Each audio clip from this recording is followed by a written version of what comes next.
So, kamusta po mga ka-Streetwise? Ako po si Takero Miyamoto at welcome po sa aking munting channel. So, mga kababayan to, pag-usapan ngayon natin to. Okay. So, alam naman po natin na itong si Sara Duterte nga po ay nag-resign. Okay. So, ngayon, napag-uusapan na nga po kung sino na nga po yung papalit dyan po sa DepEd. At may mga pangalan po lumalabas ngayon. Actually, may mga, kung social media po yung pagbabasihan po natin, may mga lumalabas po na pangalan. Katulad nga po ni Clarita Carlos, di ba? Meron pang isa, si Carl Anthony Balita ba yon yung isa? Ayan yung mga nakikita po natin mga pangalan eh. Pero ang mukhang matunog po na papalit po kay Sara Duterte ay isang senador. So yan pa pag-usapan ngayon natin, no? So bago tayo mag-continue, so maraming salamat sa iyo, Ma'am Susie, sa yung pakulay blue. So thank you po, no? Thank you po. Malaking tulong po yan, no? So ngayon mga kababayan ito. Nakangiti pa nung sinabing gurgur. Grabe naman to. So ito mga kababayan. Ito balita lang to kanina. Marcos to name new DepEd chief by end of the week. So ibig sabihin nun, posibleng bukas or sa Sabado. 'Di ba? Kasi ito balita to kanina lang to balita eh. Ano ba 'yon? Oh, June 27, 2024. So bago matapos ng linggo na to, posibleng nga po magkaroon na po tayo ng bagong DepEd secretary. Okay. So ito lang no, to be fair naman kay Sara Duterte, tama naman yung ginawa ni Sara na nag-resign siya ngayon and then ang effective ni ang effectivity nito ay sa July 19 pa. So tama naman 'yon. Kasi nga magkakaroon po tayo ng transition. Okay? So ngayon mga kababayan, basahin muna natin 'to. Ano sabi pa dito? Ay, saan ba 'yon? Ang bilis. Ito. Ito pala, sorry. So sabi dito, President Ferdinand Bongbong Marcos on Thursday said he would announce the next Department of Education Secretary by the end of the week, following Vice President Baby Sara Duterte resignation, di ba? In an ambush interview with Palace reporters, Marcos said the DepEd should not be left without an overall leader. So para mas maganda, pakinggan muna natin yung sinabi po ni PBBM sa interview.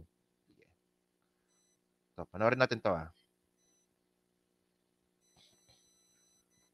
Good morning. Sir, how big a loss is Vice President Sara Duterte from your cabinet? And ano po yung napag-usapan niyo? What was the reason given by her? Bakit po siya nag-resign? She didn't give any reasons. I asked her if there were any particular reasons why she has chosen to resign from the Department of Education and from the NTF-ELCAC. And she said, wag na lang natin pag-usapan. So, I did not force the issue. Actually, ito yung pinaka-ayoko talaga sa ugali ni Sara Duterte, no? Na gumagawa siya ng mga hakbang na hindi niya nililinaw kung bakit niya ginawa yon. So, base po kay PBBM, no, pati rin pala siya, wala rin palang binigay na rason si Sara Duterte kung bakit siya nag-resign. 'Di ba? May bagong pasok, help po natin si Tiger. Ay, maraming salamat Tiger Eyes, no. Kaya continue natin, sige. Well, you know, we have to carry on, and the Department of Education is quite possibly, arguably, the most important department because education is that important. So, no matter the change of leadership within the department, we still have to carry on. So, we are now, I would like to be able to announce the appointment of the new DepEd Secretary by the end of the week. Sir, ilan po yung kinoconsider natin? Ba't kayo nagugulat? We cannot leave it open. Ang importante yung trabaho nila. We cannot just leave it like that na nakatiwangwang dun sa na walang secretary. Kaya minamadali ko lahat. Sinasabi ko, bigyan niyo ako ng maraming pangalan. Anong gusto natin? What do we need? Tignan natin na mabuti ulit where the status of the DepEd. What is now required? Ano pa ba ang kailangan gawin? So, what do we need? We need an educator? Do we need an administrator? Do we need an accountant? What do we need? And that's what we're trying to determine right now. So, ito kasi sinasabi ko mga kababayan, no? Dapat kasi, kung nag-resign si Sara Duterte, dapat nag-resign na siya last year pa. Bago pa siya nabigyan ng pondo. Kasi ang point kasi dito mga kababayan, nasayang po kasi yung pondo po ng DepEd. So, ito yung hindi kasi ito nasabi ko na to nasabi ko na to nung nakaraang content natin. Medyo hindi ko lang po kasi na-explain ng maayos. So, ganito po kasi yung point po diyan. Every year po kasi meron tayong GAA, yung General Appropriation. So, every year po naglalagak po ng pondo ang ating legislation sa mga departamento nga po ng gobyerno. At kasama po diyan yung DepEd. So, sa DepEd po ata more or less 900 billion. So, almost 20% po ng pondo ng Pilipinas, ng buong Pilipinas po napunta po sa DepEd. Okay. So, ang point natin dito mga kababayan, di ba? Kung talagang alam niya na, kasi ako naniniwala ako talaga kung na hindi talaga magkasundo ang Duterte at Marcos eh. Nung simula pa lang dapat nag-resign na siya para hindi po kasi nasayang yung pondo. Kasi ang point natin dito mga kababayan, nag-resign si Sara Duterte, kalahati na po ng taon. January, February, March, April, May, June. June! So 6 months na. So ang point natin dito, meron po kasi mga proyekto si Sara Duterte. Tulad ng Matatag Program, tulad ng Tawid Pansarap, tulad ng mga tree planting, di ba? Na yan po ay pinondohan. So, ang mangyayari dito mga kababayan, pagdating po ng bagong DepEd Secretary, bawas na po yung pondo. At bukod po sa bawas na po yung pondo, yung mga nasimulang proyekto ni Sara Duterte, ang iba po dyan, hindi na rin po ito masisimulan. Hindi na rin po ito mapagpapatuloy. I mean, di ba? Kasi bagong DepEd Secretary, o meron siyang ibang agenda, at yung mga ibang proyekto nga ni Sara Duterte, ay hindi ko type yan. Wag na natin ipagpatuloy yan. So napondohan na 'yon. So sayang yung pondo mga kababayan. 6 na buwan, kalahati na po ng taon. Oh, well, ang hinihintay natin dito, 'di ba? Siguro sa ngayon na si Sara Duterte ay hindi pa bumabanat kay PBBM at meron pong mga panawagan kay Sara Duterte na pangunahan niya yung oposisyon na hanggang ngayon ay hindi niya pa rin po ginagawa. So, para sa akin, okay yun. Di ba? Credit to her.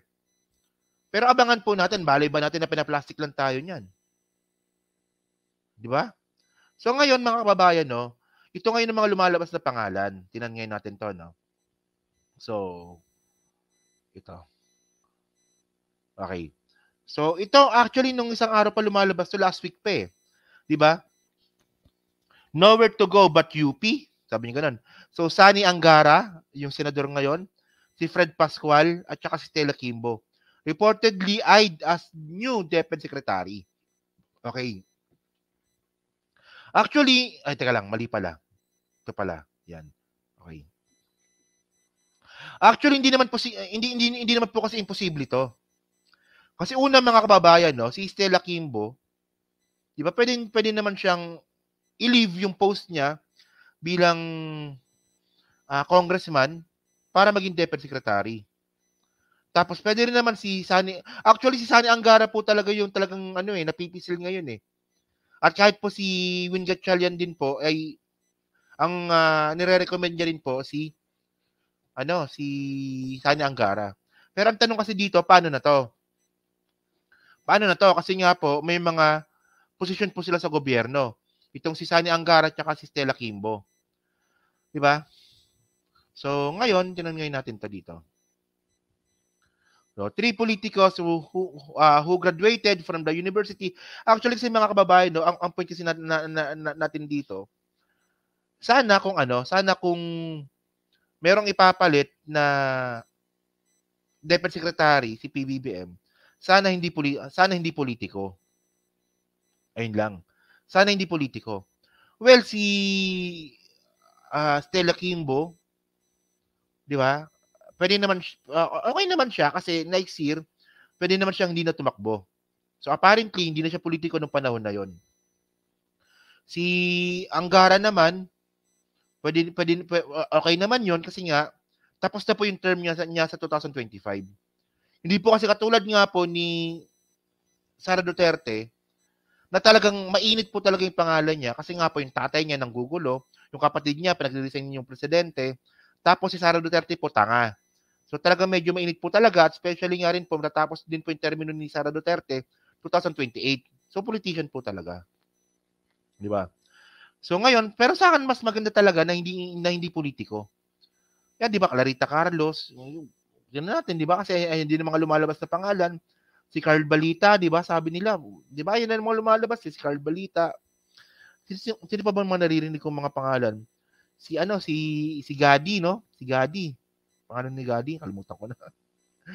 So, sabi dito, no, 3 politicos who graduated from the University of the Philippines are reportedly being considered by President Ferdinand Marcos to become the next Secretary of the Department of Education following the resignation of Vice President Sara Duterte. Okay.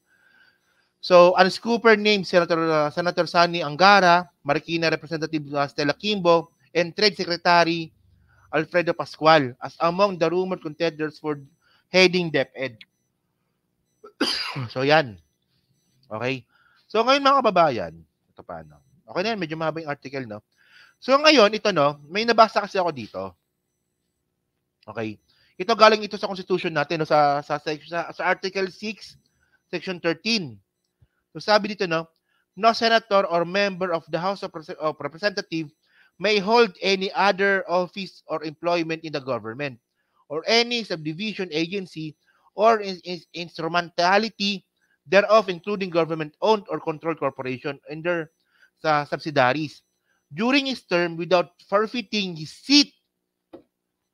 So mga kababayan, kung si Stella Kimbo or si Sani Angara po yung magiging Deputy Secretary, di ba? Kailangan nila mag-resign sa kanilang senatorial seat. Rita Gadi. Okay, si Rita Gadi pala. Ayan yung mga naririnig ko eh. 'Di ba? Si Congressman Stella Kimbo, umayaw siya kasi tatakbo siyang. Ayan nga. Si Stella Kimbo nagsalita na ayaw niya. Kasi mas pipiliin niya talaga na maging congressman ulit sa 2025. Si Sani Angara naman, ang sabi naman ni Sani Angara, wala naman pang lumalapit sa kanya. Pero kung lalapitan po siya, hindi po siya tatanggi. Kasi actually, napaka-nice move din po talaga. In part, sa part nga po ni Sani Angara. Kasi nga po, no, tapos na po yung term ni Sani Angara sa 2025. So, hindi na po siya pwedeng tumakbo bilang senador ulit. Tapos na yung term eh. So, mangyayari nun, kung siya nga po yung ma-appoint ni PBBM, so magre-resign siya ngayon, diba, bilang senador, then deputy secretary siya. So hanggang 2028, party pa rin po siya ng gobyerno. So pabor ito kay Sani Angara at especially mga kababayan na siya rin po yung pinupush ni Win Gatchalian. At alam naman po natin na si Win Gatchalian po, siya rin po yung may hawak ng committee ng edukasyon sa Senado. Diba? Pero, well, apparently, hindi na magiging politician si Angara 2025, di ba? Si Carl Balita okay siya kasi line niya talaga ang DepEd, di ba? Ang point nga mga kababayan si Sara Duterte mas matalino pa nga yung USEC niya eh. Di ba sino ba yung USEC ni Sara Duterte? Si POA? Mas matalino pa yun eh. Oh. And then mga kababayan, wala na pala, no? So okay na to, no? So yun mga ka-streetwise, no? So sa tingin nyo ba, kasi ito yung lumabas na pangalan eh. Di ba? Si Angara, si Kimbo, at saka si Pascual. So ito so dyan po sa Team Replace, ano nga po masabi nyo nga po dito? Sa tingin nyo ba,